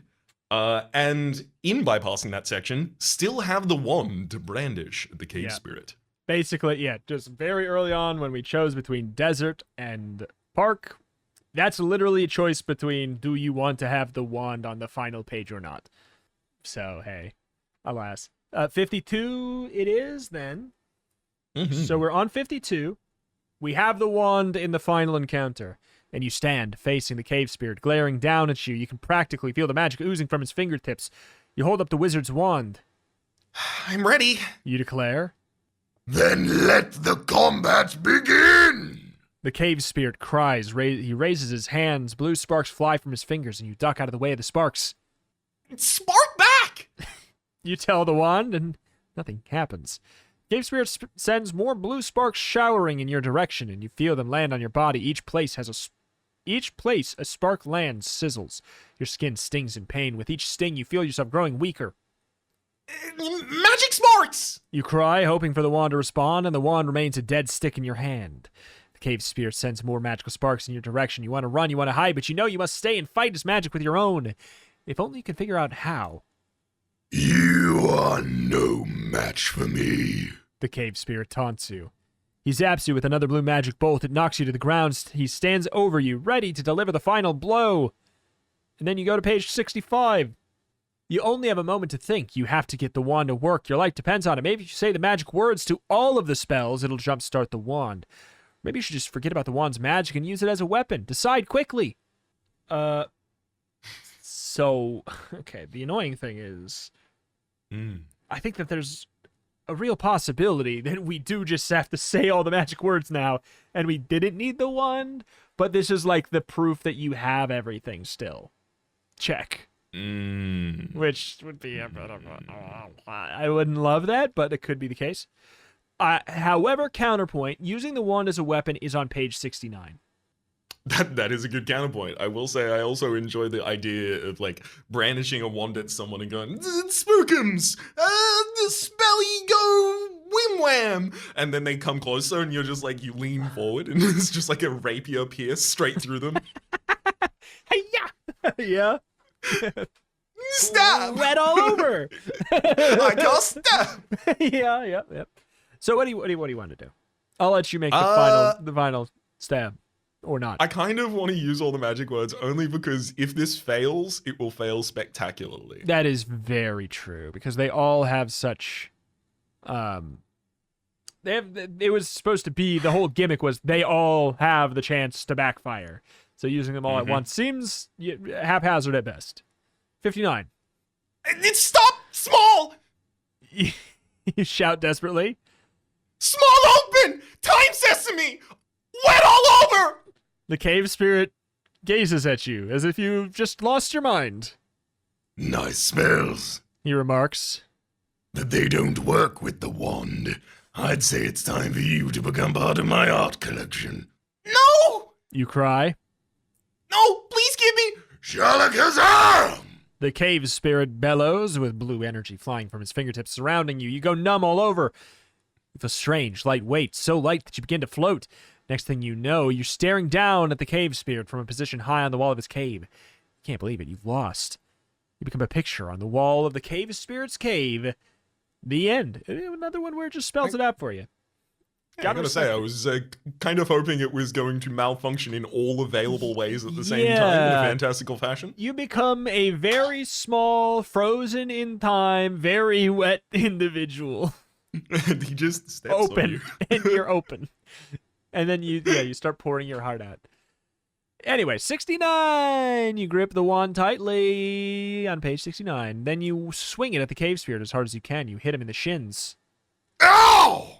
He yells, jumping back. He raises his arms to zap you, but the wand begins to glow warm in your hand. Then a yellow bolt of energy flies out of its tip. It meets the blue sparks from the cave spirit's fingers. It worked. Somehow hitting the cave spirit with the wand made the wand kick into gear. Like an old car. Okay. It's a two-stroke wand. Yeah. The magical energies meet and explode. Blue and yellow sparks fly in all directions. The air fills with the smell of burning wood. You and the cave spirit aim your magical energies at each other with the swirling sparks meeting and sizzling together in midair. Pop, crack, sizz. You hear the desert creatures scurrying for shelter, birds flapping away in panic. The magical duel continues. Will you be able to overcome the powerful cave spirit? Find out on page 135. so, sorry. This is just this is effectively a reference that will mostly entertain me. But Pop cracks Cicero lip shits. It's from Chicago. It just sounded exactly like the interjections in Cell Block Tango. Hey, I guarantee someone got it. I guarantee. Pop, squish, Cicero. There you go. Give it to him. Someone out there. Oh, Someone out there just gained +5 points to you. You just got +5 points for somebody. It's just not me. I legitimately, there is a part of my soul that when creating content is like, okay, so the things that mean the most to me, these niche little things that I really, not that Chicago is extremely niche, but like in a generalized sense, these niche little things that I enjoy, if I can communicate those in my work to people, and the people who stick around and go, that's cool, I like that. Those are the people I wanted to entertain, so it's the perfect idea. It's the perfect strat. I'm secretly just trying to find my twin out there by mentioning the most niche things ever. Just like, all right, so you're going to need to like this board game, this movie, this TV show. You can't like this food. And then, you know, like just trying to find my my long-lost twin, actually, this whole time.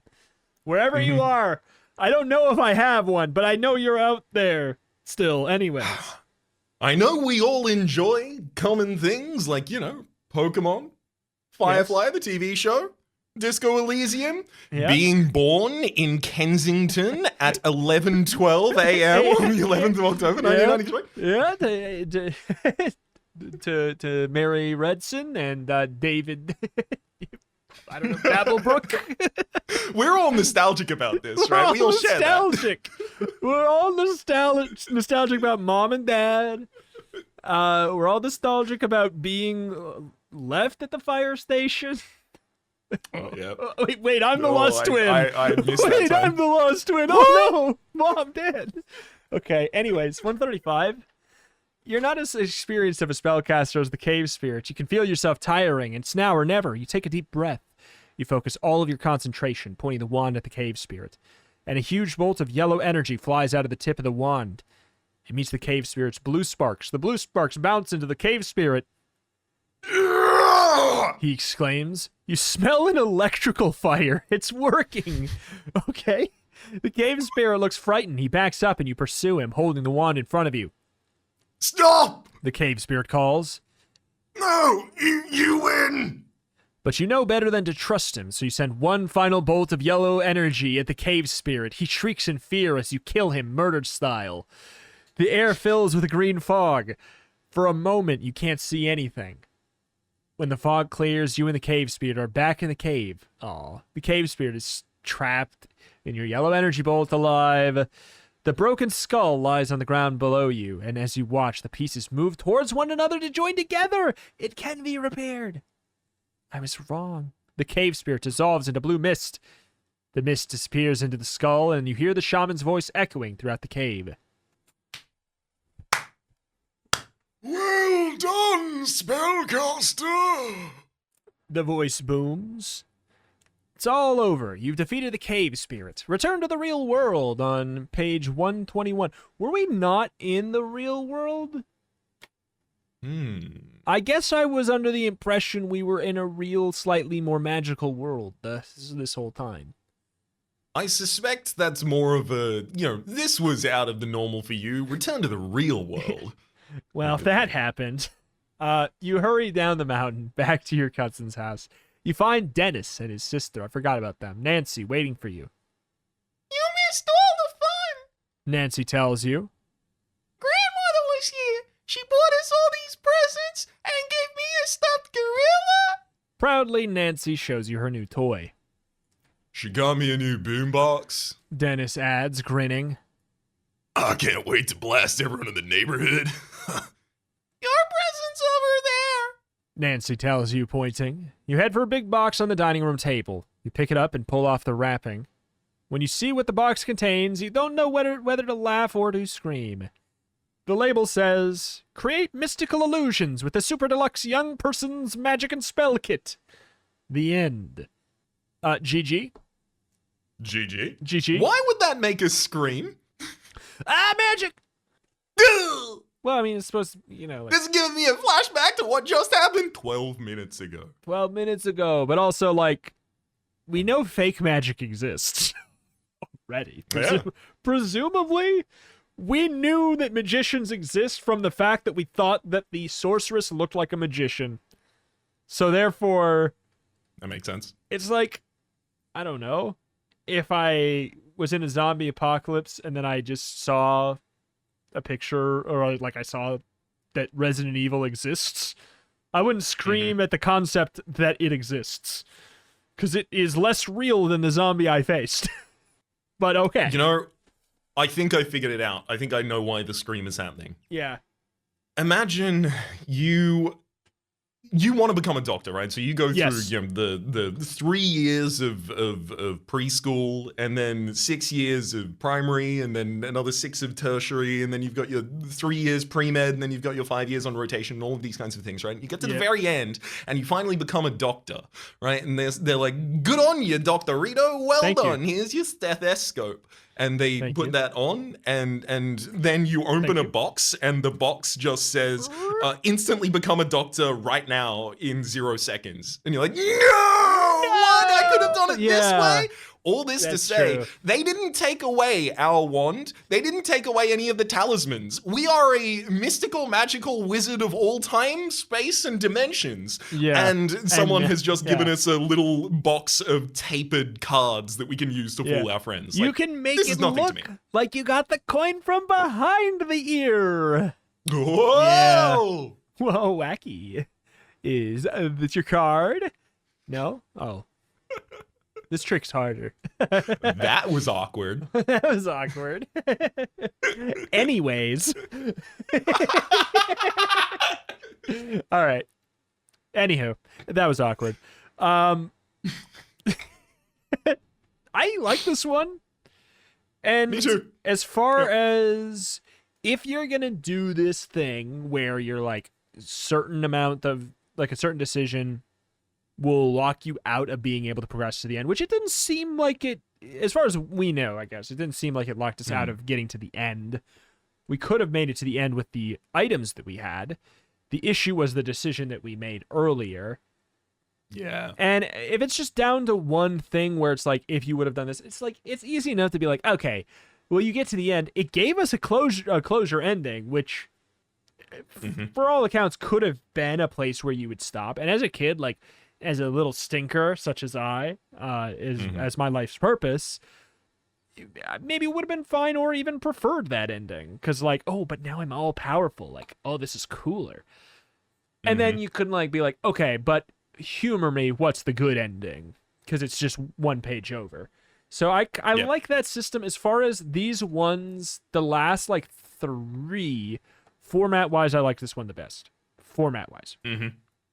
I agree. And I think my agreement can get, or the 3 different points I was going to make can be summarized elegantly into one, which is like the thing that I've disagreed with about the format of the previous ones, most harshly, I guess, internally, is the feeling that a decision I made 1.5, 2 hours ago at this point is what's preventing us otherwise from being able to reach the end of the book.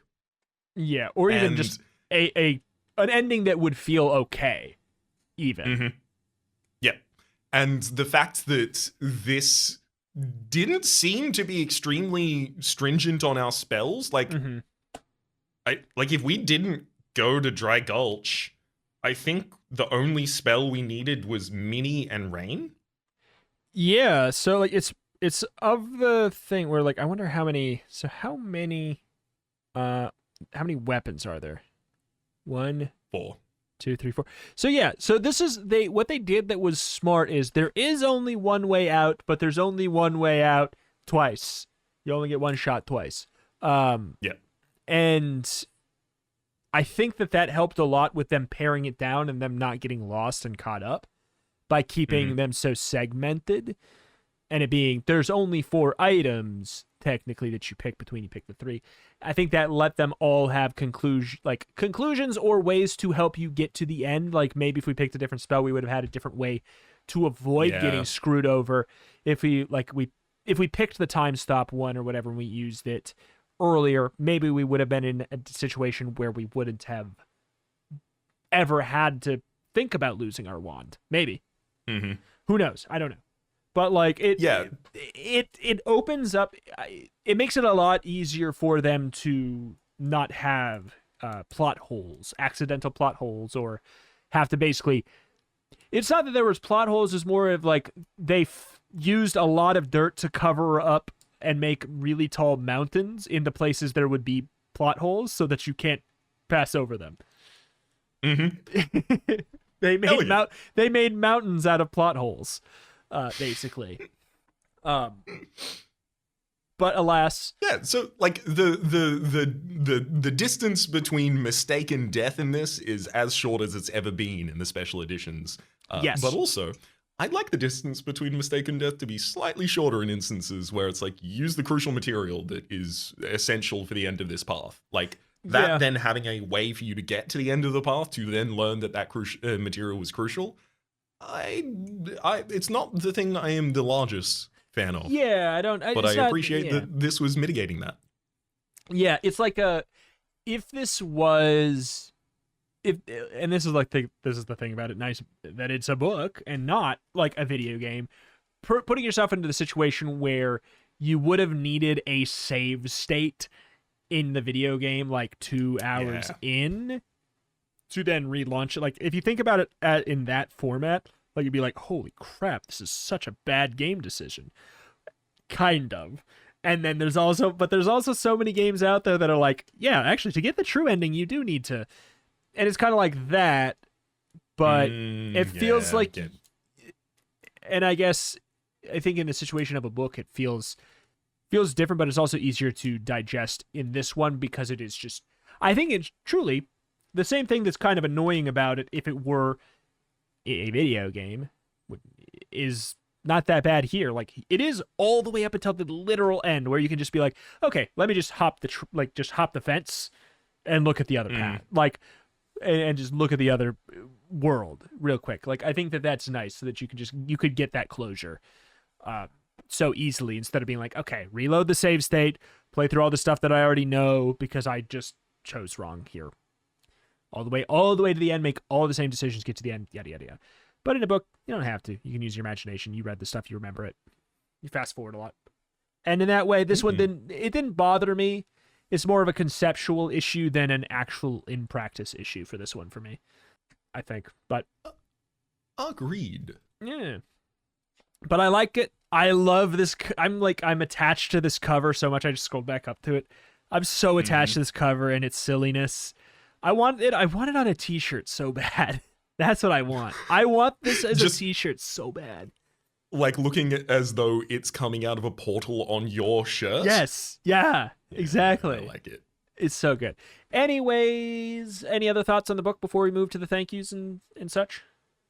None in particular, but I will jump a step and say thank you to the executive producer of this episode, someone named Sean. Much appreciated to someone named Sean for supporting the Patreon, patreon.com/turntopagecast. At or above the hardcover tier, much appreciated. Thank you for your support. And to be more specific, the same someone named Sean as before, we're not just throwing it out to anyone named Sean. I'm sorry to say, it's a privilege for us to say thank you. So I'm not just. Did I say someone else named Sean? No, that's I what said I'm saying. Someone named Sean. I'm not correcting you. I'm making it clear to the Seans out there, the greedy other Seans out there who think, oh, I'm just gonna take this thank you for myself.